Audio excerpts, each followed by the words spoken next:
नमस्कार, जय Hind, Vande Mataram. AD news के लिए मैं किशोर यदुवंशी। इस समय हम हैं आरे कॉलोनी के तपेश्वर महादेव मंदिर में और यहाँ पर रुद्र सेना के नाम से एक नई पार्टी का गठन हुआ है और ये पार्टी 2024 के चुनाव में पूरे दमखम के साथ उतरने वाली है।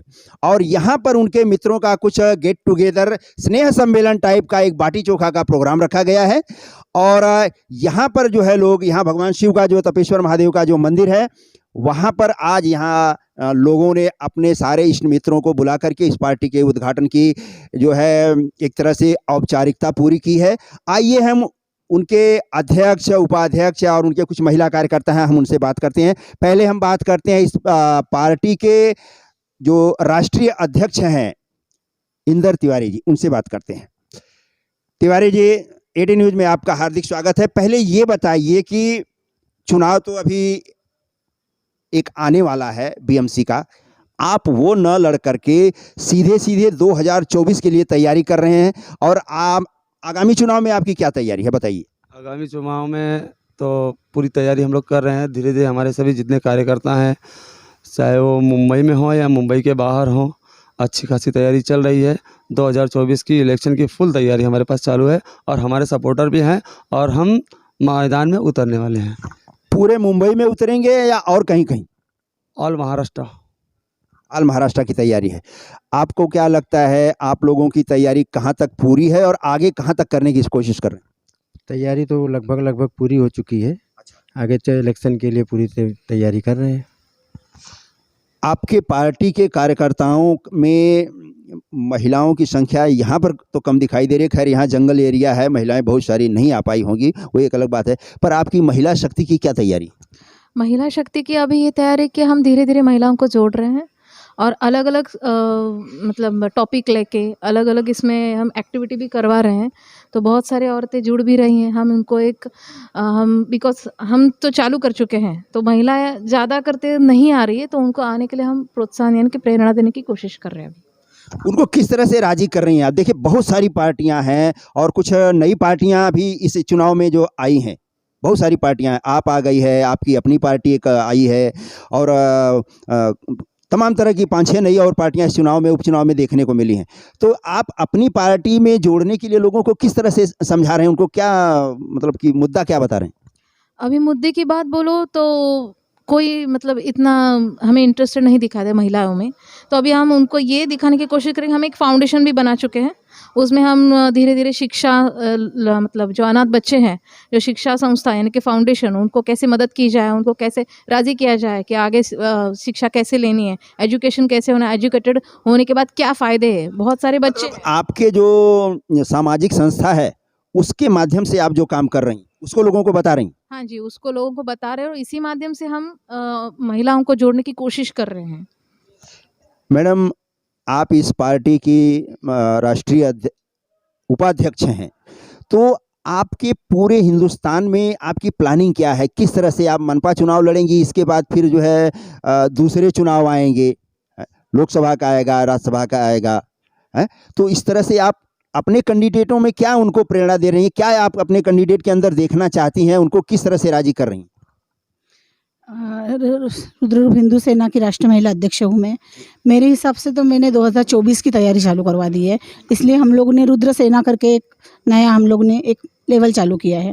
पर इसे हम पार्टी लेवल में उतारने के लिए 2024 में रेडी। अभी हम कोई घाई नहीं कर रहे और हमारे पास अभी सारे हमारे जैसे कार्यकर्ता है, जो मेंबरशिप के बच्चे हैं, सब रेडी है। और हमने हमारे रुद्र सेना के नाम से एक शिक्षा फाउंडेशन भी चालू किया है, उस पर भी हमारा काम चालू है। और हमारे आधे से ज़्यादा तो काम बाहर ही चल रहे हैं। मुंबई में कम दिखेंगे आपको, पर मुंबई से बाहर हमारे काम आधे से ज़्यादा बहुत दिख रहे हैं, क्योंकि हमने अलग अलग लोगों को जोड़ा है। खाली यही के यही हम जोड़ के छोड़ नहीं रहे हैं। और अभी फ़िलहाल हम सोच रहे हैं कि हमारे साथ यंग बच्चे जुड़े, जो हम काफ़ी टाइम से यंग बच्चों के साथ बात करना सोच रहे थे कि हमारे साथ जुड़ो करके, पर आजकल के यंग बच्चे नहीं जुड़ते हैं। तो बस अभी फ़िलहाल उनको लगा कि कुछ कर सकते हैं हम भी, तो वो जुड़ना चालू हुए, तो हम सारे साथ जुड़ चुके हैं बच्चे, तो उसका परिणाम अभी है जो आपके सामने बच्चे बात करेंगे। अच्छा, ये जो नई जनरेशन को आप जोड़ रही हैं, नई जनरेशन का राजनीति से मोह भंग होता जा रहा है। बहुत कम लोग जो है इस राजनीति में आना चाहते हैं, क्योंकि राजनीति का स्तर इतना जो है नीचे गिरता जा रहा है। तो ऐसे में आप अपने कैंडिडेट जो चुनाव करेंगी, वो बाहर से भी कुछ होंगे या आपके ही कार्यकर्ताओं में से करेंगे? नहीं, बाहर से भी होंगे ना, हमारे कार्यकर्ता में नहीं होगा, ऐसा कोई ज़रूरी नहीं है। हमें जितना चाहिए उतना मेंबर जोड़ना है, और हमें ऐसा नहीं है कि मैं सबसे ऊपर चेयर पे बैठी हूँ तो मेरे नीचे के चेयर पे किसी को बिठाओ। मुझे मेरे 7 मेंबर चाहिए, मेरे नीचे बैठे हुए नहीं चाहिए। एक छोटी सी बात है, अगर कोई सुने तो मैं बोलना चाहूँ उस बात में। जरूर बोलिए। क्या होता है, पहले ना हम लोग काम करना चाहते हैं, कार्यकर्ता बनना चाहते हैं, इसलिए हम बहुत जनों को जोड़ते हैं, बहुत आश्वासन देते हैं, उनके साथ बातचीत करते हैं, और उसके बाद में जैसे हम लोग हमारा काम बन गया, जब तक नहीं बना है ना तब तक भाई बहन, तू मेरा बंधु, फ्रेंड सब करके हम उनसे बात करते हैं। उन्हें हमारे साथ में हम कैबिन में बिठाते हैं, खुले दरवाजे में बात करते हैं। फिर जब हमारी प्रगति होती है, हम कुछ बनते हैं, तो हम क्या सोचते हैं, भाई दरवाजे से पहले परमिशन लेके अंदर आ, उसमें से मैं नहीं हूँ, मैं वो काम नहीं करूँगी। मैं अगर अभी जिस प्रमाण से सबको लेके चलना चाहती हूँ ना, तो अगर पार्टी लेवल से अगर या पार्टी बिना लेवल से अगर कल मेरा कोई नाम हुआ और मेरा कोई काम हुआ, तो मैं सबको लेके ही चलूँगी। ये नहीं कहूँगी कि कैबिन ठोक के अंदर आना। बहुत अच्छा, बहुत अच्छा। देखिए, आपके जो इस समय के जो फाउंडर मेंबर हैं आपके, जो आज एक तरह से जो बोल रहे हैं रीढ़ की हड्डी हैं, जो आपके कार्यकर्ता जो आज शुरुआत में आपसे जुड़ रहे हैं, तो आप लोग उनको कैसे आगे लेकर के कैसे चलेंगी? उनको क्या समझाएंगी कि कहाँ से आपको कैसे चलना है, किस तरह से चलना है? उनके कुछ ट्रेनिंग वगैरह का कुछ आपने राजनीतिक ट्रेनिंग कैसे होती है, कोई कैंप वगैरह लगा रहे हैं, आप बताइए। अच्छा, चलिए कोई बात नहीं। आप बताइए, क्या है आपकी भविष्य की योजना? कार्यकर्ताओं को ट्रेन वगैरह करने के लिए कुछ कैंप हम लगाएंगे? कैंप बिल्कुल लगाएंगे, ट्रेन करेंगे, और बाकायदा हम जो यंगस्टर की बातें जो कह रहे थे दीप्ति जी, यंगस्टर को राजनीति में आना चाहिए, क्योंकि राजनीति में जो अभी घिनौना आप जो बोल रहे गंदा काम चल रहा है, वो सब निकाल कर हम सोच रहे कि एक अच्छे लेवल पे और अच्छा और सादगी से काम चलना चाहिए, ये हम करने की सोच रहे हैं। तो हम इसलिए कैंप ज़रूर लगाएंगे, ट्रेन भी ज़रूर करेंगे, और इसलिए तो हमने शिक्षा फाउंडेशन ओपन करा है कि उसी तरीके से, क्योंकि एजुकेटेड हो तो आदमी समझ सकता है कि पॉलिटिक्स कैसे खेला जाता है और पॉलिटिक्स में जाके करना क्या है। ऐसा नहीं है कि तुम दूसरी पास हो, तीसरी पास हो, आके तुम बैठ गए, एमएलए हो गए, पीएम हो गए, कुछ काम नहीं किए, अपने घर में तुम घर भर रहे हो, ये नहीं बात होनी चाहिए। भ्रष्टाचार के बारे में आप क्या कहना चाहिए? सबसे बड़ा सवाल है, भ्रष्टाचार तो सब जगह ही हो रहा है, छोटे से लेकर बड़े लेकर हर दुनिया क्या कर रही है वो छोड़िए, आप अपनी पार्टी में क्या करने जा रही हैं, ये बताइए। अपनी पार्टी में अभी तक इस बारे में हमने कुछ सोचा नहीं है, क्योंकि अभी हम जोड़ने का काम कर रहे हैं, उस लेवल पे जाने की मतलब जा ही रहे लगभग, जैसे इन्होंने भैया ने कहा।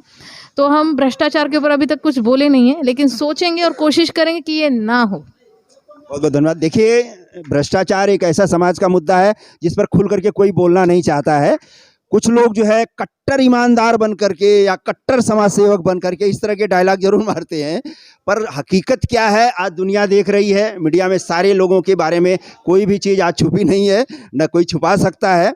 तो इसलिए हम इनके कुछ नौजवान कार्यकर्ताओं से भी हम मिलना चाहेंगे, और उनके कुछ नौजवान कार्यकर्ता हमारे सामने खड़े हैं। हम उनसे जो है एक एक करके उनका ओपिनियन जानेंगे कि वो अपने इस नई पार्टी के बारे में, आगामी चुनाव के बारे में क्या सोचते हैं। हमारे साथ इस समय हैं रुद्र सेना के गुजरात प्रदेश के अध्यक्ष।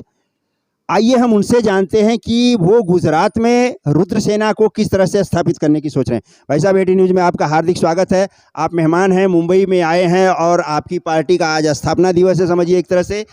क्या सोच करके आपने गुजरात प्रदेश अध्यक्ष का पदभार लिया, और गुजरात में आप क्या करने जा रहे हैं? रुद्र सेना हिंदू संगठन है। हिंदुत्ववाद को बढ़ोतरी देने के लिए, हिंदू संगठन को बढ़ोतरी देने के लिए, हिंदुत्व का संगठन, हिंदू समाज जो है पूरा वो संगठित हो, इस उद्देश्य से ये रुद्र रूप हिंदू सेना का स्थापना हुआ है, और आज स्थापना दिन है।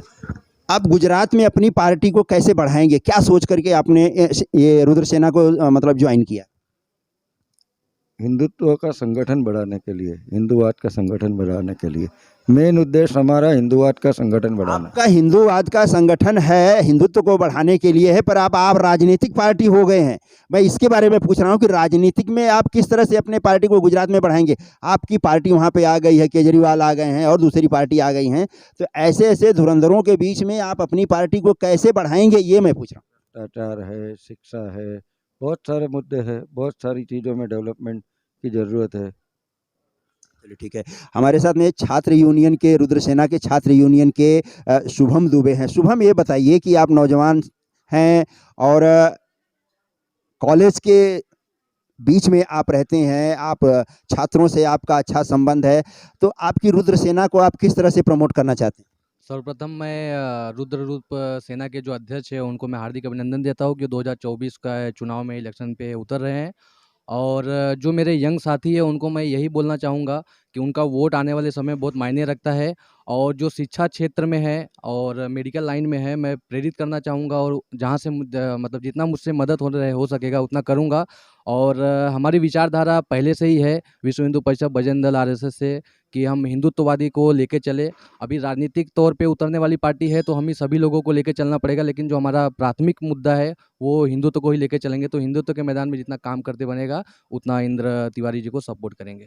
आप नौजवान हैं, सब कुछ है, आपने राजनीति में क्या सोच करके पदार्पण किया है? आप राजनीति में आ रहे हैं तो क्या आपको अच्छा लगता है कि आगे क्या करना है हमें?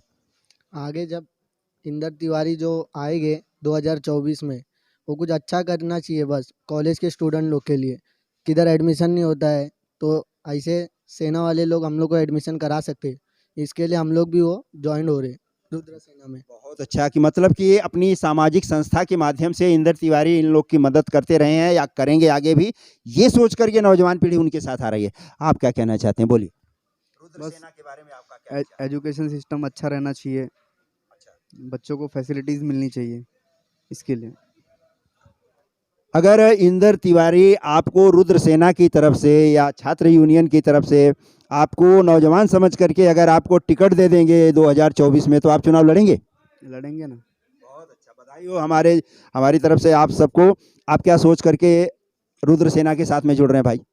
अब हम ही नौजवान हैं, देश को तो हम ही चलाएंगे, तो इसके लिए हम ज्वाइन कर रहे हैं। बहुत अच्छा, देखिए हमारे नौजवानों में ये उत्साह होना चाहिए कि उन्हें लगना चाहिए कि ये जितने थकेले लोग हैं, ये अगर हट जाएंगे तो आगे की जिम्मेदारी हमारे ही मजबूत कंधों पर आने वाली है, ये नौजवानों का कहना। तो देखिए ये हमारे नौजवानों का एक उत्साह है कि वो पढ़ाई भी कर रहे हैं और साथ साथ में हमारे देश की राजनीति की, समाज की और आर्थिक सामाजिक हर मुद्दे पर उनकी जागरूकता जो है आज यहाँ पर दिखाई दे रही है। और यही सोच करके ये लोग रुद्र सेना के साथ में जुड़े हैं, जो 2024 में चुनाव लड़ेगी। मुंबई सहित पूरे महाराष्ट्र सहित पूरे देश में इनकी तैयारी चल रही है। उनके कार्यकर्ताओं और इनके पदाधिकारियों की नियुक्ति का सिलसिला जारी है। और आज यहाँ पर एकादशी के दिन मंदिर के अंदर इन्होंने अपने पूरे कार्यकर्ताओं को इकट्ठा किया और तपेश्वर महादेव मंदिर के सामने इन्होंने अपनी पार्टी की स्थापना किया है। 18 न्यूज़ के लिए मैं किशोर यदुवंशी, नमस्कार, जय हिंद, वंदे मातरम, धन्यवाद।